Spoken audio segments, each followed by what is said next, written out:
Right, here we are. Here we go. We're at Fieldays. We're here Yeah. chatting. Ben? Thanks, Bronek. Nice to see you again. Yes, yes.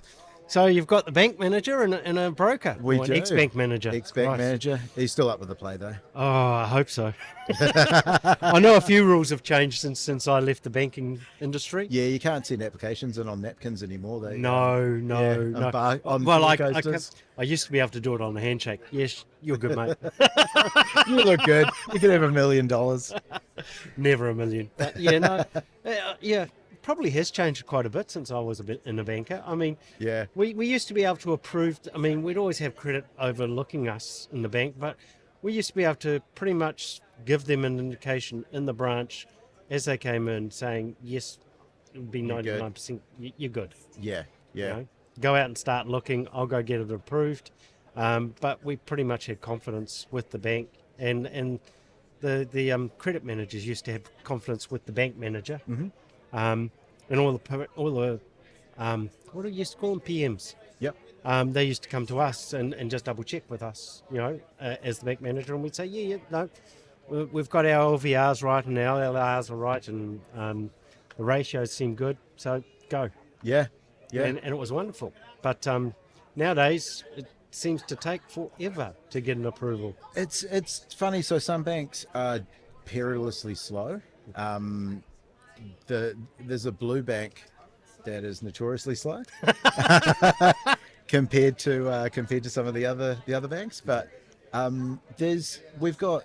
I think we talked about this before though, but we've got a 99% success rate with approvals because we know basically after put the file together and we've caught up, we know if it's going to work or it's not going to work. The 1% is usually stuff that clients haven't told us about. So there is a pretty high level of confidence that if we go right, we're submitting the deal that it's 99% there. Yeah. So it is. And look, the banks, they change their sort of clients they're looking for every other week almost. Yes.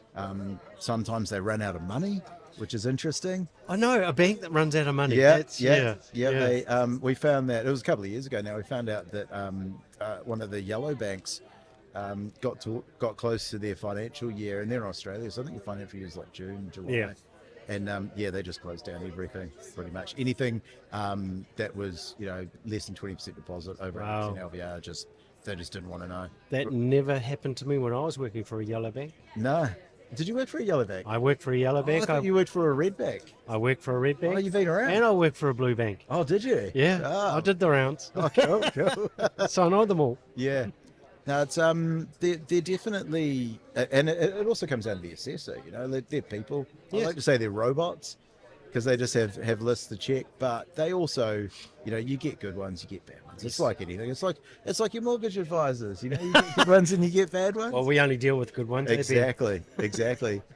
But no, we've had some good success recently. Yeah, we should talk about some of the successes we've had. Yeah. We find it sometimes a little bit tough to get things through, and it amazes me at the moment that a lot of the banks are talking about master build guarantees, and which frustrates us a little bit because we're not a master builder. Sure. But we do have master builders that work for us, so we can utilise that in ways as we have done. Yeah. But it's just frustrating that I understand why they want to do it because it's that guarantee. Of making sure that they cover their asses covered. Yeah. But it's just frustrating that we're a company that's been around for 20 years. We are not small by any stretch of the imagination. And you guys do fantastic work. The quality is amazing. Yeah. So we're here for the long haul. Yep. But yet a builder that has two guys working for them can get a master build guarantee and then turn around and be gone tomorrow. Yep. Exactly. It is stupid. I guess for the people watching at home, the difference between having a fixed price build contract from a master builder and not really affects how much borrowing you can take up. Yep. So there's a couple of things that come into it. If you've got, for example, a self-managed build or a build that isn't fixed price build contract, you're looking at a 15% contingency built into the amount, not the amount of borrowing, because they won't give you that money, but they just want to see that you can afford it if costs were to blow up 15%. Correct. So I know with you guys, you got it down to an art. You know Yeah. what these things are going to cost. You price them up correctly. Yeah. So yeah, I don't agree. But with the master build contract, that drops down to 10%, and that can make a big difference on what It's people can huge. borrow. I mean, if we're talking $1 million, which is the average house in Auckland, Yeah, difference between 10% and what, 15? 15. Yeah, That's thousands, tens of thousands. absolutely. Yep. So Yeah, that definitely. can make a massive difference. Yeah, I mean it is, and we see it a bit, and also, there's the banks. Obviously, they feel a lot more comfortable having those fixed price guarantees. Yeah. And I can kind of see where they're coming from, but you guys are what LBPs.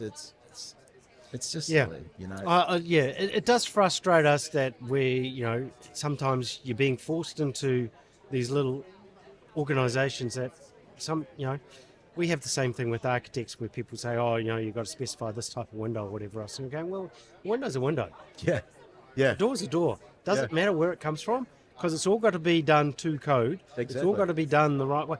And that's where I see it's being forced, the banks as well, You've Yeah. got to have this person, you've got to have that person. Well, someone's been in the area and said, well, this is a good idea. yeah, And I don't think anybody's actually gone any further than, that, which is annoying. Yeah. 'Cause, I mean, when I was a bank manager, we didn't have yes, it was great to have that, but it wasn't the be all and end all. Yeah. It relied on good people doing good lending, Yep. making sure that all the numbers stacked. Yeah. It wasn't about making sure you had proper insurance and blah, blah, blah. You had to have insurance. Sure. Most certainly. And you had to have builder's risk insurance and everything else. Yep. But if you've got all of that, why do you need the extra stuff? Oh, exactly. It just doesn't make any sense. It's No. just another level of bureaucracy, and Yeah. you know, And it slows things down, makes things cost more, and the likelihood of things going ahead is less. yeah. And you guys would, this is just my opinion, but I would think that the building industry has come a bloody long way, even in the last 10 years. Oh, yeah. So you're not going to be in this leaky home situation that we No. were 20 years ago. Yeah. Where And it I was a sort bank of- manager back then with leaky building when it was all Yeah. coming out, and that was a nightmare. Yeah. But people know what not to build now. Yes. You know? Yes, we do. Flashings, who knew? I know. Flashings upon flashings upon flashings upon back Yeah. flashings. It's never going to leak. Nah. Right. Exactly. And the thing is that, that was someone that went over to the Mediterranean. Oh, look, these look lovely over there. Yeah. Let's bring them back here. They forget about the houses. We live on an island that moves, and we have a lot of water. Yeah. It's as simple as that. Yeah. Yeah. But the big thing I think at the moment that's going to be the next thing is because we've been closing things in so much, so tight. I think the next thing is going to be moldy homes, not leaky homes. Yeah, you're right. Yeah. Because I mean the new regulations, but there's no way that the houses breathe. So Yeah. She's trapping that moisture in, eh? yeah. So it was great to have the extra insulation and everything, but they should have turned around and said, well, you need to have mechanical ventilation. Yeah. I agree. But then, you've got steel framing, doesn't rot. No, it doesn't. You know? No, it doesn't. Yeah, but that's something that I don't think so we haven't seen it yet, but it's going to be something like that. It's going I to, think it's going to come. and that doesn't matter if it's built by a master builder or it's built by an LVP. It doesn't make any difference. The thing is I think if you're using timber framing, you're going Yeah. to see it a lot later because it's all going to be soaked in the wall. Yeah, As with steel framing, at least if it's going to come out, it's going to come out straight on the jib. Yeah, You're going to see it immediately. You'll be able to put in a DVS or an HRV, yeah, wipe the walls, and away you go. yeah. No, I Which is agree. good. I agree.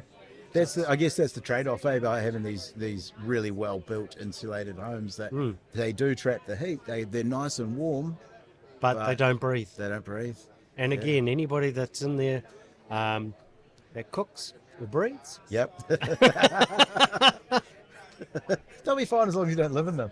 They'll be sorted. yeah, let's build these beautiful, gorgeous homes Yeah. that you pay $1 million for, but you can't live in them because you're going to get them mouldy. Yeah.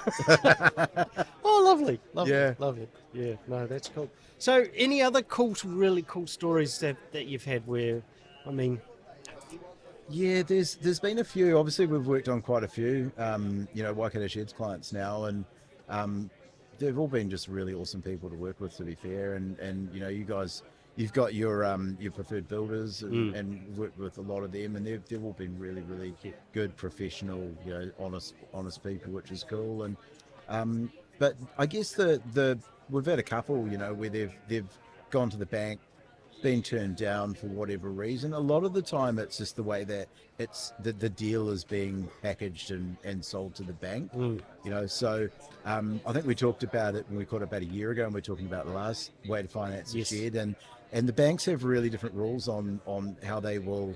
How much they'll lend based on a kit set as opposed to having that master build guarantee, and so we've through experience we've worked out what they need to see to be comfortable to lend the most they can, and I think we've just got it down now to an art where we just know what they're looking for and what potentially might catch up people down the track, so... Well, the one thing I've seen, being a bank manager, you used to have a whole lot of people come into the bank and they just go from bank to bank to bank and see what best deal you could get. Sure. Then I started at the Red Bank, and they were one of the few banks that actually dealt with a whole lot of brokers, 10, 15 years ago, as some of the other banks were saying, no, don't deal with brokers. The other ones that I worked with. And it was very interesting to go to a broker, and then all of a sudden the brokers were saying, well, we can go to all the banks and say, hey, look, we do X amount of lending. We can try and get you the best deal. Yeah. Not only that, we also know the other pitfalls as opposed to you just wandering around bank by bank by bank. And people were thinking they were getting the best deal. But then when I realised by talking to the brokers, they're saying, well, no, you've got your $500,000 deal and you'll get the best deal for $500,000. We do $25 million worth of deals, so we'll get the best deal for the entire book. Yeah. And all of a sudden you go, oh, okay, so that's a smarter way of doing it. Yeah, and the person at branch isn't going to say to you, oh, well, actually, okay, the other bank's got a better interest rate, we'll match it. They're not going to tell you that. No, they're not. Whereas we will go, hang on, you need to match this rate because of X, Y, Z. Yeah. But there's... We're seeing a shift. I mean, the advisor channel is growing, and that's great. I think we make up something like 60% of all lending now is through advisors. In Australia, I believe it's a bit higher. It's around 70%. Wow. Yeah, but there are still a couple. Well, there's still one bank in particular that seems hell bent on shutting out advisors. But that's a green one, isn't it? No, the green one's actually the good one. It's a blue one. Oh, it's a blue one? It's a blue one, yeah. Yes, I've heard about that. Yeah, they just don't like us. But they're getting better because they spent years trying to push us away and now realise they need us. So they're not getting anything. They're not getting anything. So they're trying to get us back on board. But at the end of the day, it's really just what's going to be the best outcome. We much like the clients, they just want a yes, and we just want a yes. Oh, so... Yeah, and it's a lot harder to try and get a loan than what it was when I was a bank manager. And I've got to admit, even though I know a lot of the stuff and everything else, I still use a broker. Yeah. It is a lot. There's a lot to navigate. And there's also, there's things, like if you go into your local branch and they say no to you, go, I guess I can't do it. Well, it's a no because potentially that person at branch didn't put forward an actual compelling argument, if there's anything a bit weird that we need to mitigate. Or the bank just doesn't like those type of deals at the moment, whereas that's where we come in because we're doing a lot of them. We're doing volume. We see that, okay, they're open for business. No, they're not so good. We'll try them. We won't try them. So it's just experience basically. Yeah. And the other thing also I'm seeing, especially in the broker world, is that you have good brokers like yourself and the brokers that we deal with. And then we have what I call lazy brokers. Yeah. And they are more than happy, and there's plenty of them out there that will just do brand new stuff or the simple, easy stuff. Yeah. They just want to tick the box and clip the money and away they go. Yep. But anything that's outside the norm or anything that's even slightly hard, they don't want to even know. And I've come across a couple of those already. Yeah. From some of my clients, and they, no, so-and-so who's a broker and they can do this and that and the other. And I said, yeah, but are they a good broker? And they'll go, what do you mean? And I said, well, you're doing something that's a little bit outside the square. And they go, oh, I don't know. And they go away and they come back and say, yeah, no, they won't do it. Yeah. We see a bit as well. We get clients that come to us. So we work with anyone, we don't discriminate, but we do a lot of work for self-employed people. Yes. And people, high net worth people, the other side of it. And a lot of advisors, they don't necessarily, and it being a bit general, a lot of them know what they're up to, but there's quite a few out there that don't know how to read company financials. Correct. So they don't know what you can add back with different expenses to boost borrowing, things like that.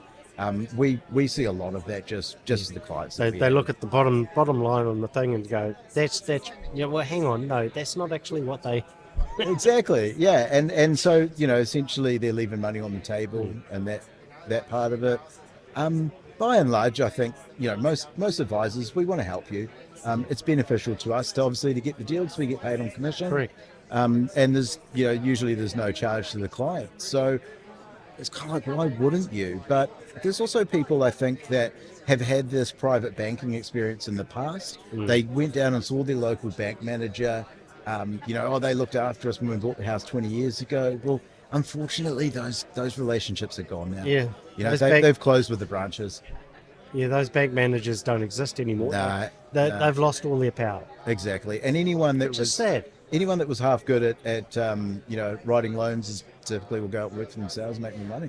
Yeah. Yeah, well, that's the thing. I mean, back in the day, you'd have a whole lot of personal bankers, and they were young people that were learning and going to become branch managers.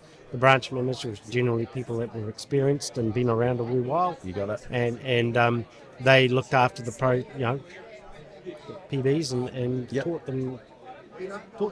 Nowadays, they want to close a lot of the branches down and centralise it. Yeah. Not so great for the consumer, but good for the bank, eh? Well, it's great for the bank. I mean, it's great for profits. Yeah. All banks are privately owned. Exactly. Apart from one, which is half privately owned. Yeah. But they've got to make money, and I get that. I understand. Yeah. But it is. Look, I guess if anyone's thinking about getting a shed built and they need finance, definitely come and talk to us. You might have your own broker. That's great. These, especially when you're talking about habitable sheds, they're really it's really important the way that we sell it to the bank. Definitely. To make sure they're comfortable. Kit sets, great example. Yes. You can, if you've got, let's say you own the land already, then you can borrow up to 80% of the value of the land to purchase the kit set, and then you can borrow beyond that once everything's delivered to site or the materials at site. Well, if we do it a different way, if we're doing it with the master build guarantee, we can get you up to 90% in some situations of 90% lending based on the completed project. Well, you go to your bank and go, I want to get this kit set house. They're going to go, cool, 80% of your land value. You've only got 20 grand you can pull out. Yeah. How are you going to pay for it? No. So just little things like that. And that just comes from, obviously, we've been down this road many times. Many times. Yeah, we know how to get it to work. And and that's the thing, have a chat to us. Yeah. I'm more than happy to just chat. And we've got quite a few clients where, they're just starting the journey. They're not necessarily ready to build just this minute, but happy to work with you and get you to a point over the next 6 to 12 months. Well, we've done it a few times where it's taken a year, maybe even up to 2 years before it actually is ready to go, and that's fine. Yeah, exactly. And we can get a pre-approval in place. I can get you a pre-approval if you're doing the build, you've got 12 months to complete it, which is typically once we get to that point, we know you've got the land in mind, you know what you're going to be building on there. We haven't had any go over that 12 months. Usually they're half of that, before they're finished. Yeah. So they'll give you some peace of mind as well. But I think, look, the main thing is just give us a call.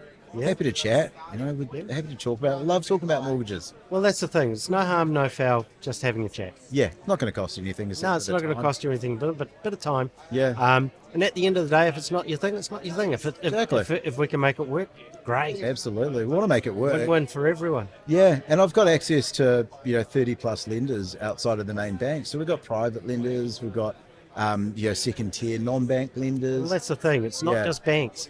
Because, I know that. I've seen that before where a bank says no, but someone else can say yes. Yeah.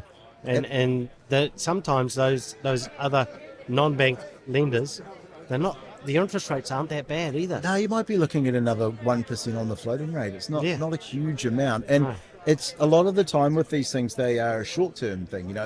It may be the deal, the bank doesn't like it for whatever reason. But once we've got finance on it, we can refinance that to a bank. Yeah. And they're happy to take it. Yeah. So there's a lot of different options. But I keep saying, just give us a call. Happy to chat about it. I love chatting about mortgages. I actually do. It's exciting. I know, it's like me with sheds. It's like you with sheds, and it's really, I think it's really cool. Obviously the clients do the hard work, so they've got to pay for it all. But when someone's building their dream shed or their dream house, cool. And It's really cool, and we got some really awesome clients, Yeah, we do. And it's really cool seeing their sheds get completed, and they're happy, and everyone's happy, and it's just cool. I know. Yeah. All right. Well, I think we should probably end it there. That's cool. Thanks, Bronek. Yeah, Good to see you, yeah. mate. Shed life. Shed life.